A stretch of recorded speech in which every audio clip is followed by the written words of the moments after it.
Hello, friends. This is Dave Hurwitz, executive editor at ClassicsToday.com, here with tips on critical listening. What is a development section? What does development mean in a large piece of music? This is just a fascinating thing to talk about, and I can show you really clearly just how logical it is and how simple the basic concept is. But in order to do that, we're going to have a bunch of musical examples. We're going to go through the development section of two major Haydn symphonies, because Haydn was the guy who invented development as we know it, who came up with the concept. It was a genius thing for him to do. And I think even today, people don't really understand just how brilliant it was, because people really don't understand the theory behind developing ideas in a piece of music. We tend to think of it as just an aspect of a predetermined form, in this case, sonata form.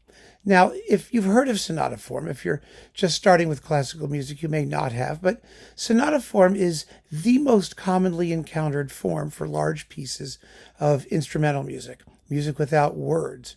And a sonata form movement has two big parts which are articulated in three main sections. That's why it's called binary form, because it has two parts. But those two parts contain three sections. The first part is very straightforward. We call it the exposition. And the exposition presents the ideas, the material for the movement. It's exposed. Very, very simple and straightforward, right? And the last part, which is in part two of the movement, is the recapitulation, which restates what we heard in the exposition. Also very clear. You come back to your beginning. Now, there are certain details about the treatment of harmony, of tonality within those sections. In the exposition, you move away from your home key. So the second ideas, or some subsidiary ideas, are going to start to go elsewhere, harmonically speaking. In the recapitulation, you're coming home, so everything has to stay in your home key. You're trying to reassert the stability of that home location where you started. Before that recapitulation, there is a development section. That's the beginning of the second half of the movement. The exposition is the first half all by itself, and it's usually repeated, so it can be quite long. And then you have the development and the recapitulation as the second half of the movement. And the development section takes the material from the exposition and does stuff to it. I mean, we all assume that this is just the way sonata movements are going to go. But why do they do that? Why do they have to be that way? And in particular, why did Haydn come up with this concept of taking material that you've presented initially and working your way through it? In German, the word for development is Durchführung, which means essentially working through something. And there's a very, very good reason for it. But in order to understand what is going on with all of this, as I've just described it, we need to go back to the Baroque period. The good old Baroque period of Bach and Handel and Vivaldi and Zelenka and Foch and Bieber and all those jolly folk. Listen, it's really very straightforward. In the Baroque era, there was a concept, a doctrine, the rule of single affect. Now, the single affect rule was not always honored, and it wasn't like, you got shot if you didn't follow the single affect rule. But the single affect rule held that a movement, a large section of music, an aria, for example, in an opera, which was sort of your basic form for all of the instrumental music in the Baroque period, you could only deal with one feeling or emotion at a time. And that movement should express only that emotion and no other. Now, if you had a typical aria, called a da capo aria, in ABA form, the B section, the middle section, which is set to a different text, could have a different affect. It's entirely possible. But the affect was governed by initially by words, by the text of an aria. If it was about, sorrow and regret, well, you could only express sorrow and regret. You couldn't express sorrow and regret and then all of a sudden start tap dancing across the stage, ha ha ha ha ha, because that would look ridiculous, wouldn't it? Or you would think that it would. And if the middle section of the aria was, well, I'm going to get that sucker and murder him, you could express rage. And then you go back to the first part. But you were limited essentially by the words. And because you were limited by the meaning of the words, when you started to write music without words, which had basically the same form, in order for that music to be coherent, in order for it to be comprehensible to people who were listening to instrumental music that was supposed to express human emotion and human feelings with no words at all, you would stick to a single feeling, and you would do everything you could to stick to a single feeling, because without words, you needed to make it more intense, more obvious, more clear what you were doing. And so mixing it up would have only caused issues, serious issues.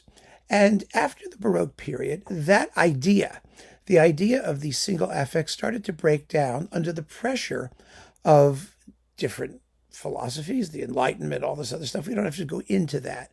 But as composers started to explore different ways in which music without words could be expressive and meaningful in and of itself, to get away from its origins in the operatic aria, in the song, there were different ways to work out, how you wanted to organize a movement. In C.P.E. Bach's day, C.P.E. was Carl Philipp Emanuel Bach, the son of the big Bach, J.S. Bach, who was known as a genius composer in his own right. He was famous for adopting a style, the expressive style, the emotional style, where he wanted to change the kinds of feelings you could have within a single movement. And that was his goal. His goal was, he is a wonderful quotation in my book on C.P.E. Bach. It's no sooner has the listener got settled into one feeling than we whisk him away into another feeling. And he wrote music of intense expressivity and disruption, turbulence, with many changes of mood all over the place. And some people find it as a result to be rather incoherent because it can change very, very rapidly over a very, very short period of time. His instrumental movements aren't all that long. And so there was a demand for an aesthetic, a style that could express many moods within a single large movement or work, but at the same time was coherent, that justified them, that rationalized them, that explained to us why they were doing what they were doing. And this was Haydn's mission in writing his development sections and coming up with the concept of development within the binary form, which is sonata form. And think about it for a minute. What did Haydn do? What Haydn did was he made sure that his development was based on the material of the exposition. I mean, it's such a simple, logical thing, but think about it for a minute about why he did it that way. It's very possible if, for example, your exposition has themes that are happy, right? You're expressing happiness or joy or sadness or despair. It doesn't make any difference. And then you want to change the mood. You want to change the emotion.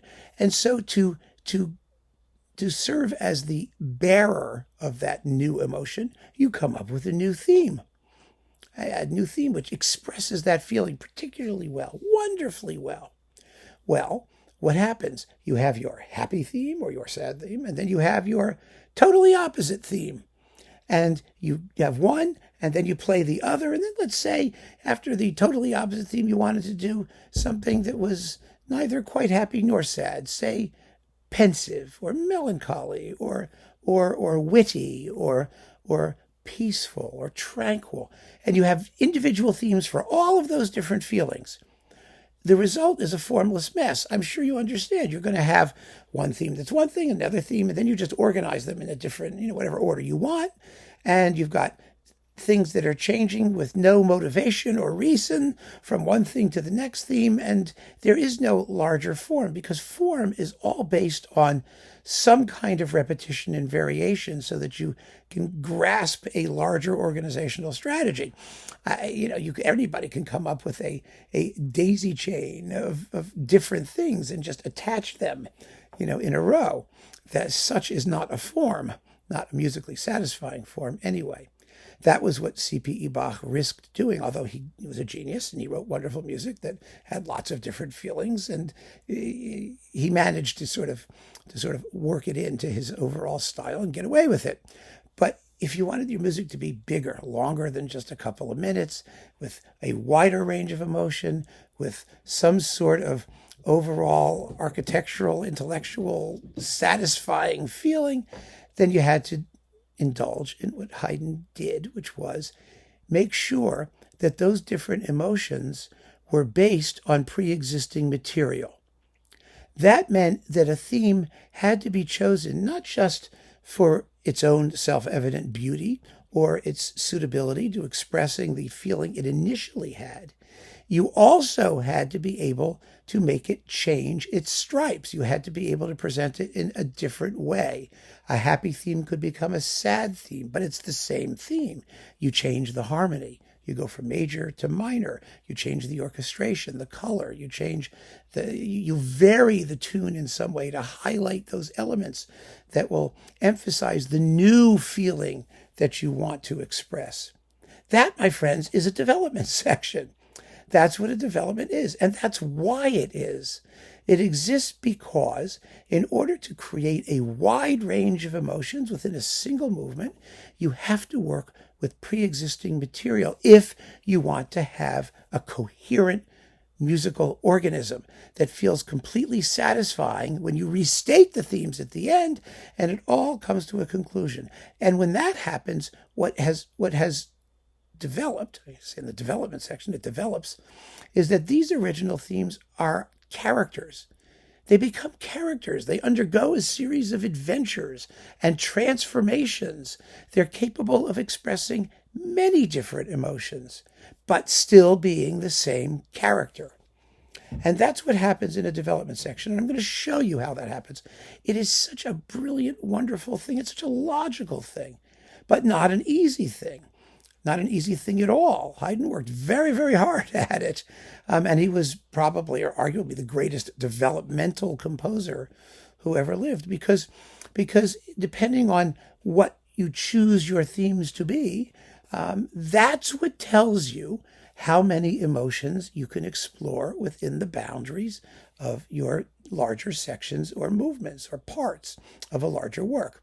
So let's take, for an example, the first movement of Haydn's Symphony No. 88, one of the all-time great classical symphonies. Everybody agrees. The thing about this particular symphony that's so wonderful and so fascinating is that it only has one character. It's in what is called monothematic sonata form. Monothematic sonata form means technically that it only has one theme for the whole movement and everything is based on that single theme. Well, that is true. That's what happens. But that's not really expressing adequately with enough sophistication what Haydn's doing. Because what Haydn does when he has a monothematic sonata movement is that he's starting to develop from the beginning before he even gets to the development section. Because if everything is based on that one theme, then it's going to have variants and other things constructed of its elements all along. So it's perpetually developmental, but there is an actual development section as well.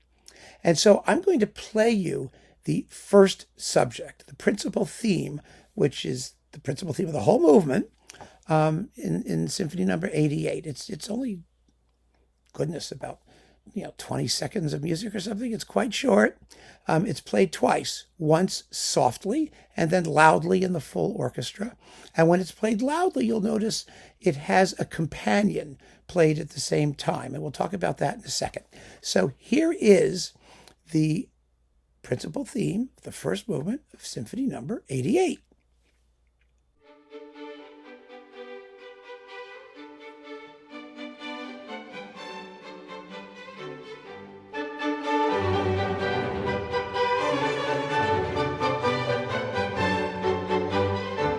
I want to thank Naxos for giving me permission to use these musical examples, by the way, in case you didn't notice from this thing. Okay, so there's a tune. It's wonderful. Da da da da da da da da da da da da da da da da da da da da bum bum bum ba-da-dum ba-da-dum. That's it. That's the whole movement. And you heard it loudly. When you heard it loudly, there was something else happening. The winds are going da da da da da da da. The strings are going da da da da da da da da da da dum da da da da da da da dum, or something like that. That's a subsidiary idea. Those two ideas are going to be the essential things out of which Haydn is going to build the entire movement, especially the rhythm. Dun dun da dun bum bum ba dum bum bum ba dum, like that. I mean, because you can take bits of it, you can take the whole tune, you can do all kinds of things. So I'm going to play you now a bit of the development section so you can hear what that wonderful little idea, what it turns into in the development section. And you'll hear it becomes quite hysterical at one point, kind of anxious, kind of fearful. Anyway, here it is.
Now, that was the entire development section of Symphony Number 88.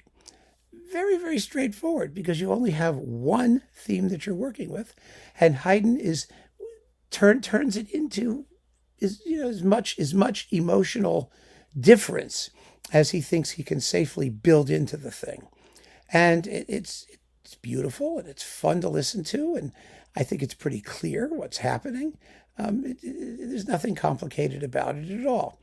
But the reason that Haydn does this, as I said before, is because he wants there to be some unhappy, some nervous, neurotic emotion, some anxiousness, some fear, some whatever emotion you want it to be. Most of the development section is in minor keys, and it's quite turbulent. After that happy, jolly, kind of rustic opening theme, it can turn into Dr. Jekyll and Mr. Hyde. You can do that with him.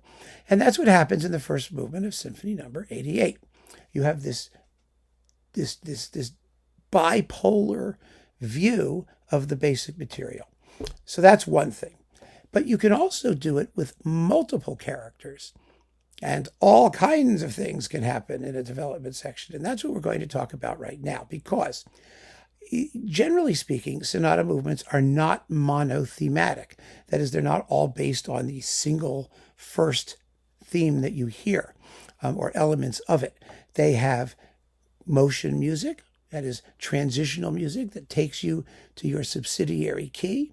In Symphony Number 88, once you get to your subsidiary key, you hear the same thing again, basically. I mean, it's a variant of the same thing. We didn't listen to it in the example, but I'm just telling you that's what it is. But as often as not, there is a full second subject in the new key. And the second subject is totally new material, a new tune or series of tunes. You can have as many themes and ideas and stuff going on as you want. And once you have that down pat, your development section can use all of it, some of it, none of it. It can use entirely new material. You've got a choice. You can do absolutely anything you want. Beethoven, in his Eroica Symphony, quite famously reserves possibly the most beautiful theme in the entire movement of his first movement only for his development section. It comes back in the recapitulation because he has to restate all the material, or wants to, not just, the stuff that we heard in the exposition. And there's new material along the way. So there's infinite variety in the way you can build your forms. But the point of this whole thing is to make sure that enough of the material is based on pre-existing stuff so that your mind relates everything to everything else as it goes on. So let's look at Haydn's Symphony number 102, one of his very, very greatest symphonies. Now, this exposition is full of ideas. There are three main ones, three of the most important ones. So I'm going to play you the first subject. Here is the first subject of Symphony number 102.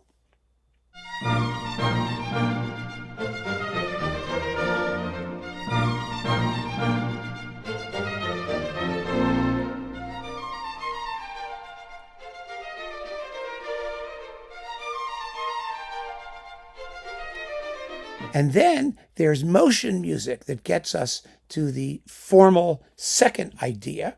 And that motion music, which is full of energy and vigor and rhythm, it really moves. That's why I call it motion music. It's transitional. It also has its own themes, a very, very potent theme or motive. And here it is.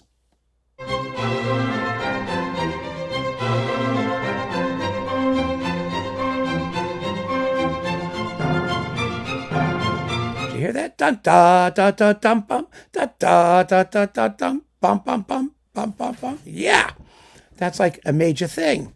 And then we get the second subject, the second main idea, which is an alternation between loud chords and quiet answers. Here it is.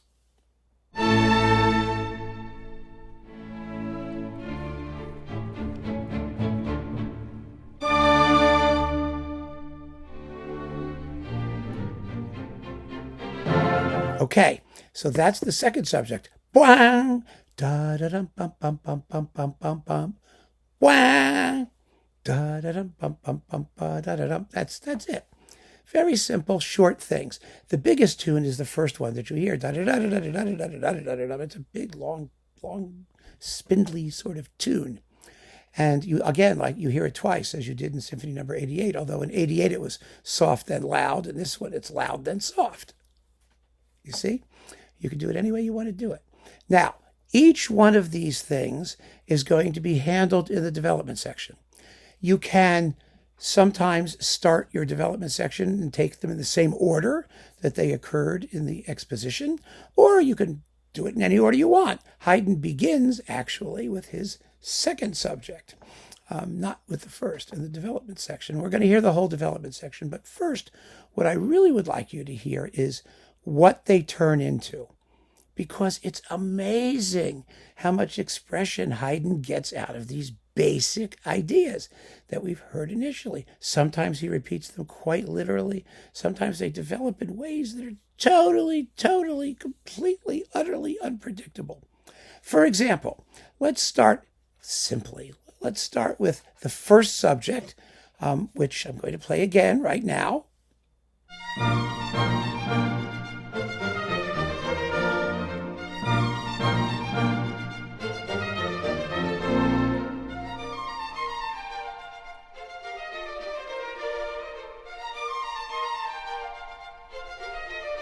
And here's a version from the development section.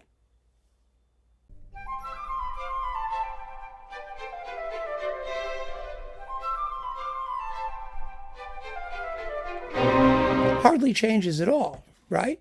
It's actually just a solo flute now, which makes it even happier and breezier than when it first occurred. That's an intensification of a different kind. Not everything has to be like louder or sadder or the opposite emotion. It can be an intensification of the same emotion that we heard when the theme first appeared. But you'll note that at the end of that example, the orchestra comes barreling in and interrupts it, because not only do these themes change, but as they rub shoulders with each other in different order, the sequence of moods is unique to each development section. And so that happy little flute solo gets like body slammed by the rest of the orchestra. So that's the first subject. Now let's listen to one of the variants of the second subject. Remember the second subject? It went like this.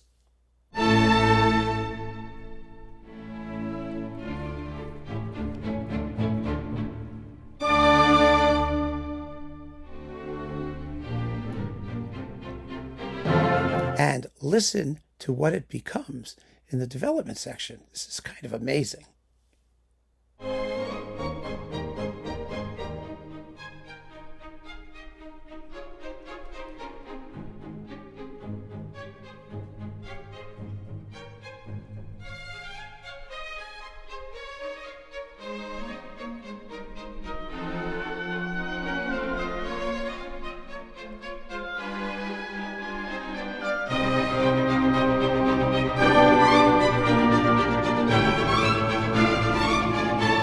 That stern, thump, muttering minor key thing becomes this sweet, lyrical, charming, totally the opposite character of what it once was. And Haydn develops that long melody out of those short little motives, the way it originally appeared. And one of the niftiest transformations doesn't have to do with either of the two main thematic ideas. It's wrong to call them main because they're not more important than the motion music. Remember that one? Da da da da da da. Oh, I'm not going to sing it. Here it is.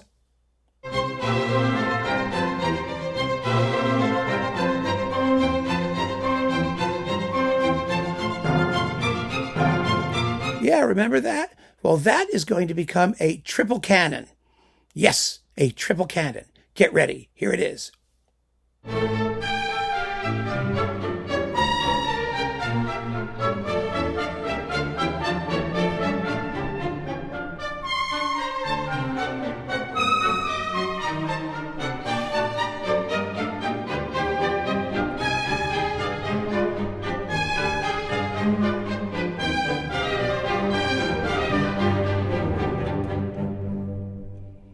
Oh my goodness, what was that? Well, a triple canon. A canon is like row your boat. It's a round, right? One part follows the other a distance away. And here there are three parts, three voices doing it one after the other. It's strict round like canon. In fact, that's so cool. I want to play it for you again. Listen to all three parts. Dum ba, dum. You hear one, it goes da da da da da da. And then you hear the other one come in. Dun, da, da, da, dum, dum. Then the bass is dum, boom, like that. They're all coming in very, very quickly after each other. Here it is again.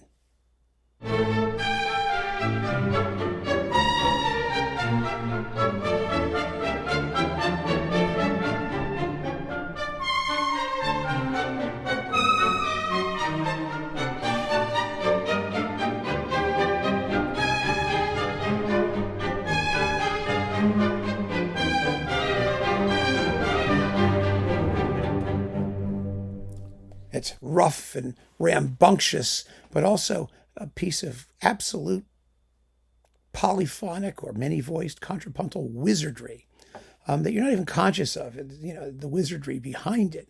It simply has this nice, stomping, vigorous quality. It maintains its character of energy. The motion music is energetic. Haydn doesn't decide to turn it into a sweet lyrical melody like he did the second subject, but the way he handles it is just kind of cool.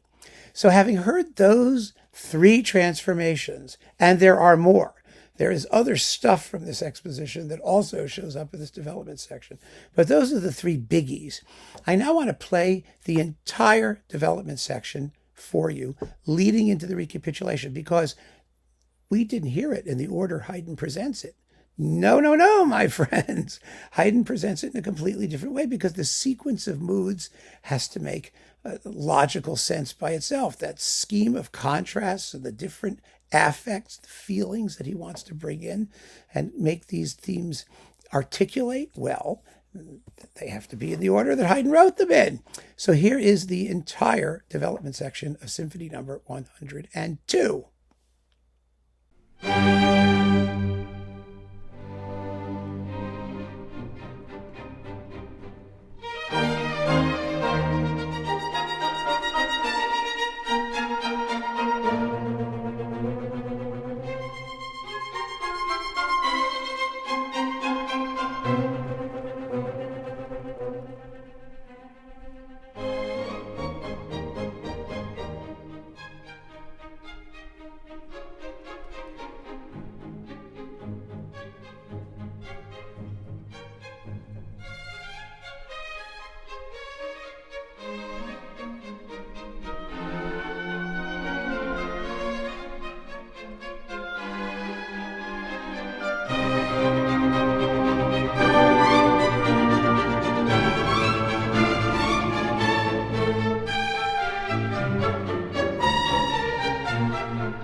then the recapitulation comes piling in, and things happen back in their more or less normal order, and so on to the end of the movement.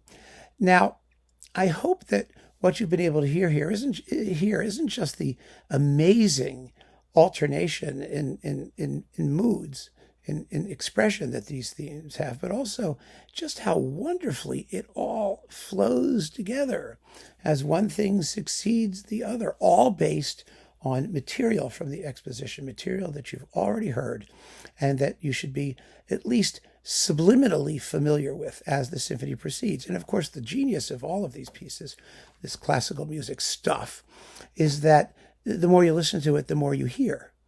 Because when a composer like Haydn decides that he's going to make a movement out of pre-existing material, or initially presented material, I shouldn't say pre-existing, because each symphony has its own unique thematic material. It wasn't pre-existing before he composed the work. But when he decides to do that, everything that you're going to hear has a reason, a purpose, a relationship. Some of those relationships are extremely obvious. You'll hear them right away the first time through. Some of them will only become evident later. I'll give you an example from Symphony number 102. The main theme. Okay.